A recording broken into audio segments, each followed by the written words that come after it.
Hello guys, welcome back to the channel. So guys, आज जो है हम कल्याण ज्वेलर्स का स्टॉक एनालिसिस करने वाले हैं। जैसे आपको पता है कि पिछले कुछ समय में स्टॉक जो है वो अपने ऑल टाइम हाई से बहुत नीचे आ चुका है। बीच में स्टॉक में कुछ नेगेटिव न्यूज़ भी आई थी, जैसे कि bribing of the mutual fund managers and all. But उसके बाद जो है स्टॉक थोड़ा रिकवर कर लिया था, लेकिन अब वापस से जो है वो स्टॉक नीचे आ चुका है। तो इस समय आपको क्या करना चाहिए? क्या आपने स्टॉक में बाइंग करनी चाहिए? क्या आपको स्टॉक में होल्ड करना चाहिए, या स्टॉक में जो है आपने सेल करना चाहिए? अगर आपके ऐसे कोई भी सवाल है, तो वो सवाल के सारे जवाब जो है आपको इस वीडियो में मिल जाएंगे।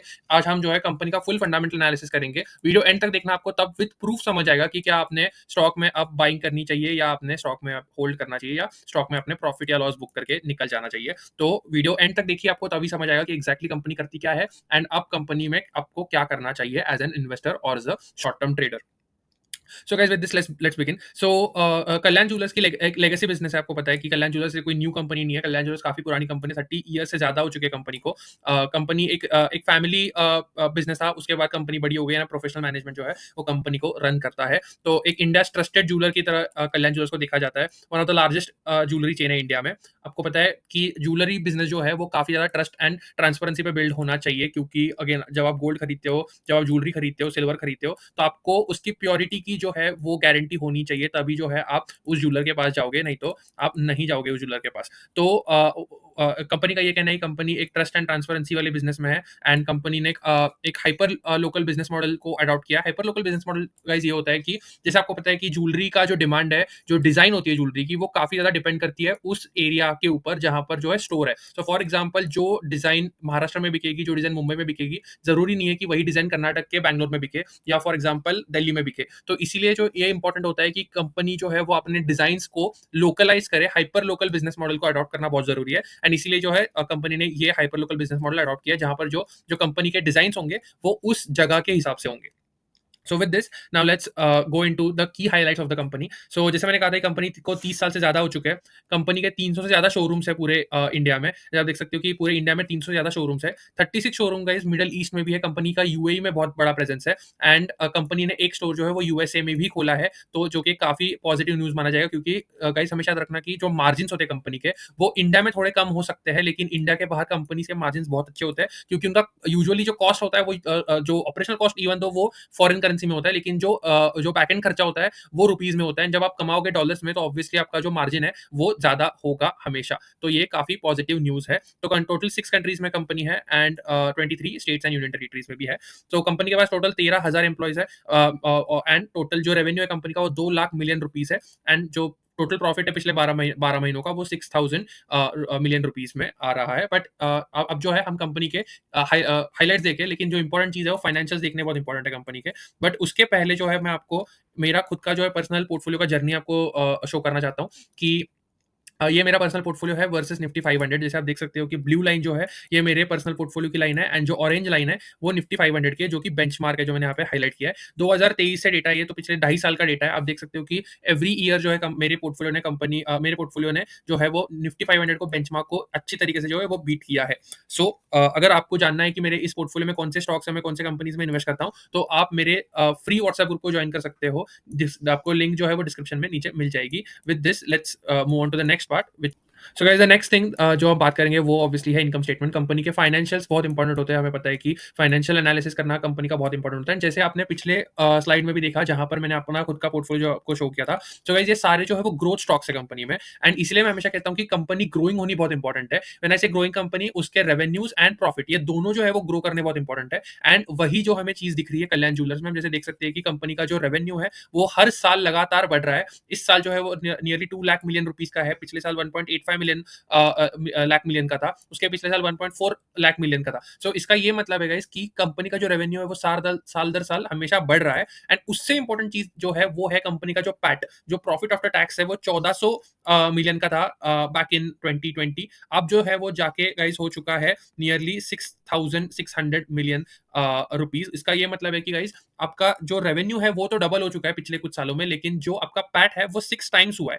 वो 6 टाइम्स हुआ है। इसका ये मतलब है कि गाइस कंपनी का जो पैट मार्जिन है वो एक्सपांड हुआ है। जैसे हम देख सकते हैं कि पहले 1.4 का पैट मार्जिन था, अब वो 2.8 आ चुका है, जो कि एक पॉइंट पे 3 के ऊपर भी चला गया था। So which is a very very positive news in my opinion. So guys, this is a very important thing. And जो पैट सीएजीआर है वो 47% का है। जैसे आपको पता है कि जो जिस रफ्तार से जो कंपनी के प्रॉफिट है वो बढ़ते हैं, यूजुअली उसी रफ्तार से जो है कंपनी की स्टॉक प्राइस भी जो है वो बढ़ती है। तो हमेशा आप हमेशा पैट और ईपीएस पे ध्यान रखना। अगर कंपनी का रेवेन्यू ग्रोइंग है और कंपनी के मार्जिन्स भी ग्रोइंग है, तो एक लीथल कॉम्बिनेशन बनता है जिसमें जो है पैट बहुत तेजी से ग्रो करता है एंड आपका जो स्टॉक प्राइस है वो भी बहुत तेजी से ग्रो करता है। एंड आपका जो कंपनी का आरओसीई है, जो रिटर्न ऑन कैपिटल एम्प्लॉयड होता है, तो इसका ये मतलब है कि जो भी पैसा आप अपने धंधे में लगा रहे हो, उसके ऊपर कंपनी कितना रिटर्न जनरेट कर रही है, वो इंपॉर्टेंट है। वो आप देख सकते हो कि इस तरह से 12% था इन 2022, FY 2022, अब वो बढ़ के लगभग 20% हो चुका है इन ट्रेलिंग 12 मंथ्स। इसका ये मतलब है कि जो कंपनी का आरओसीई है, जो कंपनी अपने धंधे में पैसा लगा रही है, उसके ऊपर भी कंपनी काफी तगड़ा रिटर्न जनरेट कर रही है, जो कि काफी पॉजिटिव चीज मानी जाएगी। तो ओवरऑल जो है फाइनेंशियल स्टेटमेंट्स काफी पॉजिटिव एंड स्ट्रॉन्ग नजर आ रहे हैं। So with this let's move on to the growth of the company. जैसे मैंने कहा था कि ग्रोथ देखना बहुत इंपॉर्टेंट है। हमने ऑलरेडी देखा है कि किस तरह से पैट 42% से सीएजीआर से ग्रो किया है पिछले 5 सालों में।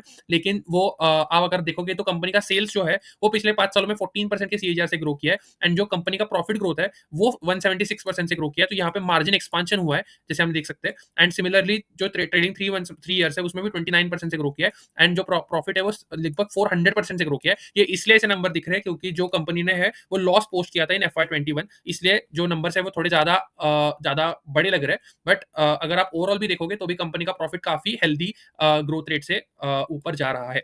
एंड सिमिलरली स्टॉक प्राइस देखोगे तो वो भी 100% से ग्रो किया है। मतलब पिछले 3 साल में जो है कंपनी का स्टॉक प्राइस 100% के सीएजीआर से ग्रो किया है। इसका मतलब हर साल 100% से ग्रो किया है। मतलब हर साल कंपनी का जो स्टॉक प्राइस है वो डबल हुआ है। एंड गाइस इतने फॉल के बावजूद कंपनी का अभी भी पिछले 1 साल का जो रिटर्न है वो 31% का है। इसका ये मतलब है कि despite such a big fall in the stock price, company का स्टॉक प्राइस पहले इतना बढ़ चुका था कि अभी भी जो लोगों ने 1 साल पहले इन्वेस्ट किया वो अभी भी 31% के प्रॉफिट में बैठे हैं। जबकि निफ्टी का पिछले 1 साल का जो रिटर्न है वो बस 10% से भी नीचे आ चुका है।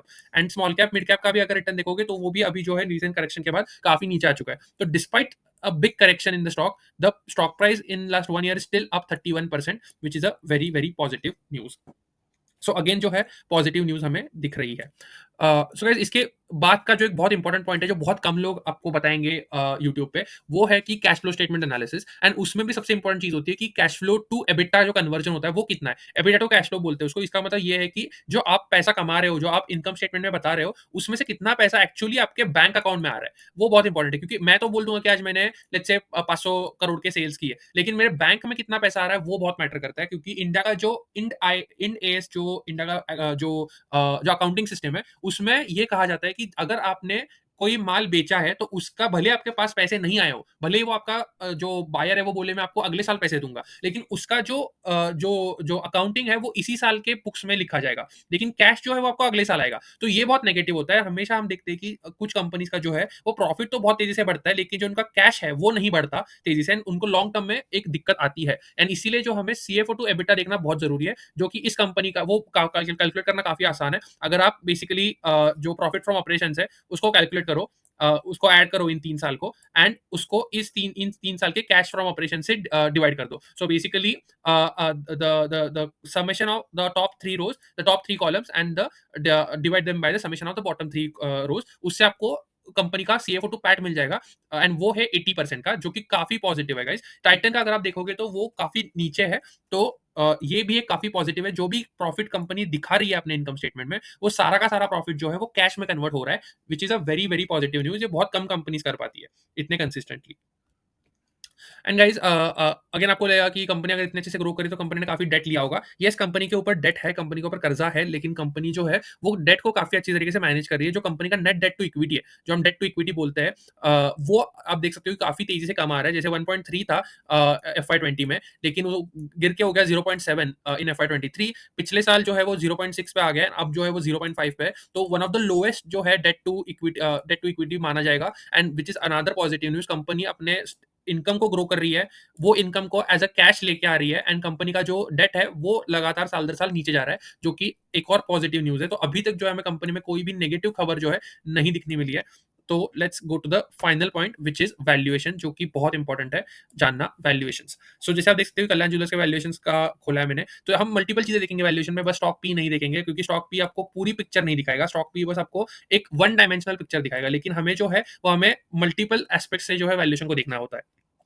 सो जो स्टॉक पी आपको देख सकते हो कि आप जो है 76, 77 के पी पे ट्रेड कर रही है कंपनी। इसका ये मतलब है कि स्टॉक जो है थोड़ा ओवर वैल्यूड है, लेकिन अगर आप कंपनी के पीयर्स देखोगे, जैसे टाइटन हो गया या सेंको गोल्ड हो गया, ये सारे जो है वो सारे ही 50 पी के ऊपर ट्रेड कर रहे हैं। टाइटन तो 90 पी के ऊपर ट्रेड कर रहा है, लेकिन again Titan is a different kind of a company, तो हम टाइटन को डायरेक्टली कंपेयर नहीं कर सकते, क्योंकि टाइटन बाकी बिज़नेसेस में भी है। टाइटन जैसे टाइटन के वॉचेस है, टाइटन के अभी तनायरा नाम का उन्होंने सारी स्टोर भी खोला है, वेयरेबल्स भी है उनके, तो काफ़ी डिफरेंट बिज़नेसेस में टाइटन है। इसलिए टाइटन को थोड़ा ज़्यादा वैल्यूएशन मिलता है एंड एक ट्रस्ट भी है टाटा का, इसलिए टाइटन को हमेशा ज़्यादा वैल्यूएशन ही मिलेगा एंड वो मिलता रहेगा।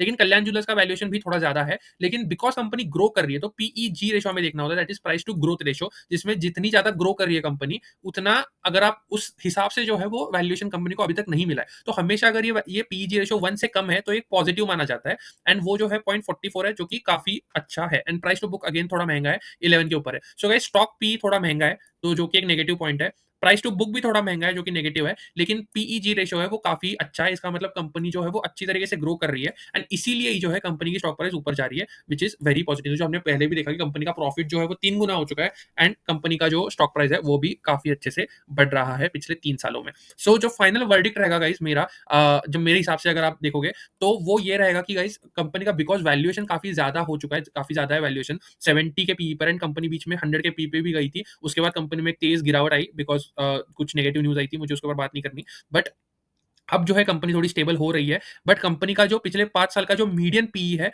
वो अराउंड 40 के आस-पास है।